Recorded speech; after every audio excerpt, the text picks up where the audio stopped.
Hello tout le monde, j'espère que vous allez bien. Alors aujourd'hui, on va parler de l'épisode 67 de Dragon Ball Super qui, pour dire, m'a vraiment surpris.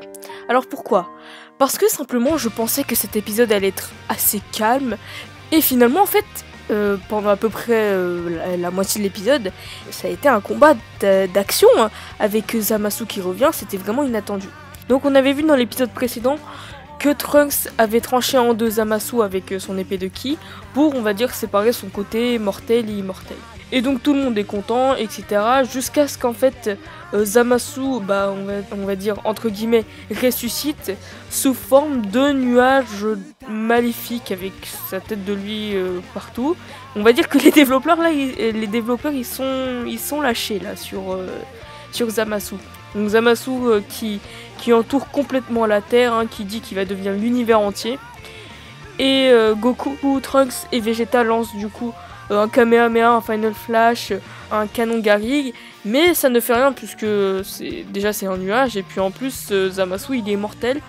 Et du coup Zamasu ce qu'il fait c'est qu'il détruit tout le monde, enfin tous les humains qui restaient, c'est-à-dire Maki, Frankenstein, enfin voilà. Du coup, il est assez en colère. Et finalement, en fait, Goku, il finit par appeler Zeno, hein, Zeno de ce monde-là. Donc, il appuie sur le bouton, etc. Et il dit, tu peux nous débarrasser de ça et tout. Puis, en fait, finalement, Zeno, il va pas non seulement détruire Zamasu, mais il va détruire, en fait, l'univers. Je sais pas si c'est l'univers, mais c'est en tout cas la Terre. Après, l'univers entier, ça reste encore à voir. Mais il détruit, du coup, tout sur son passage. Et nos amis sont forcés de prendre la machine à remonter le temps pour revenir dans le présent. Du coup, de ce côté-là, eux, ils vont très bien, ça se passe très bien. Et c'est la partie un peu marrante de l'épisode, c'est-à-dire Goku qui va aller chercher Zeno du futur à nouveau et qui va le présenter au Zeno actuel pour lui dire oui, genre c'était son ami, etc. Il l'avait prévu depuis le début. C'est cette partie qui m'a fait le plus rire. Mais aussi peut-être une partie assez subtile que l'on n'a pas vue. Mais le Dai Kaioshin, je crois que c'est comme ça qu'il s'appelle, hein, le petit Kaioshin bleu.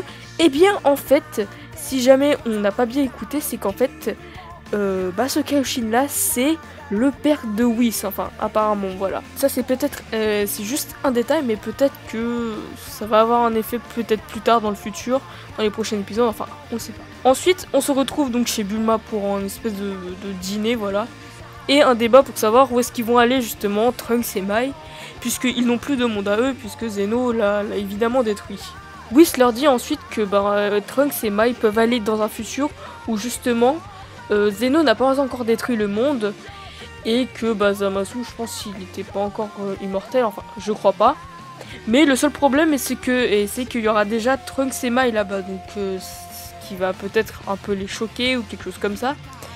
Et au début, même si Beerus y refuse, il finit par accepter vu ce que Whis lui dit, que en fait le fait que lui-même ait créé une bague du temps verte, donc du coup sinon il va le dire, etc. Et on passe à la scène, on va dire, cette fois-ci la plus émouvante, enfin une des scènes les plus émouvantes, puisque c'est justement Trunks qui part. Alors juste avant, il y a une scène aussi intéressante, c'est la scène de Gohasu qui remet justement la bague verte, le nouvel anneau du temps, justement, que je pense Beerus a créé ou quelque chose comme ça. Et ensuite il dit cette phrase, c'était mon péché, Zamasu. Et en fait, il le dit comme si il était un peu, pas vraiment déçu, mais comme si il était un peu triste que justement Zamasu soit parti lui-même. Parce que c'est vrai que d'un côté, même si Zamasu il a fait des choses horribles, eh bien c'était quand même son disciple. Au début, c'est lui qui lui avait tout appris, etc. Donc je peux comprendre que dans un sens, il soit un peu triste que justement Zamasu il soit parti, etc. C'est vrai que ça peut être très triste pour lui et bon, je vais pas dire peut-être traumatisant, mais c'est triste pour lui, voilà. Ensuite on passe à la scène où justement Trunks du futur va partir. Il part déjà, je pense, dès le lendemain, alors que normalement ça prend à peu près une journée pour recharger, mais bon, on va dire que c'est qu'un détail. Et avant de partir justement, il y a Gohan qui lui dit au revoir, ce qui en fait rappelle un peu à Trunks ce qu'il avait vécu lui quand il était petit, lorsque Gohan l'avait entraîné, etc. Et je trouve que cette partie a été très émouvante pour Trunks, aussi bien pour Trunks que pour nous. Hein. C'était vraiment... Ça rappelait vraiment des souvenirs. Et ensuite, l'épisode se termine là. Alors que dire de l'épisode? Eh bien cet épisode dans l'ensemble était très bien. Ce qui a été mal fait, ça a été l'animation, les dessins. Parce que les dessins au début ils étaient vraiment moches, mais à la fin heureusement ils se sont améliorés. Et bah voilà, c'est tout ce que j'ai à dire sur l'animation. Donc on va un peu parler de la preview parce que l'épisode d'après n'était pas vraiment important, je pense, pour l'histoire, hein, parce que c'est juste Goku qui veut ressusciter Kaioshin et en fait les autres ils ont d'autres souhaits, etc. Donc du coup je pense que cet épisode là ne servira pas à grand chose pour la semaine prochaine, pour le prochain arc.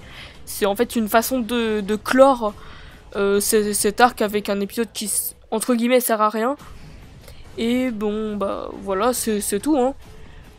En tout cas, pour dire, c'est que cet épisode a été vraiment très bien réalisé, dans le sens où c'est une très bonne fin pour l'arc Mirai Trunks. En plus, ça tombe bien, puisque comme l'épisode d'après, c'est un épisode entre guillemets pas important, c'est la semaine en fait où j'ai mes examens. Du coup, je vais pas pouvoir faire de vidéo la semaine prochaine, je suis désolée, mais je vais être obligée de pas faire de vidéo. En tout cas, si la vidéo vous a plu, vous pouvez toujours mettre un pouce bleu. N'hésitez pas à vous abonner pour suivre les prochaines reviews. Enfin, pas la semaine prochaine en tout cas.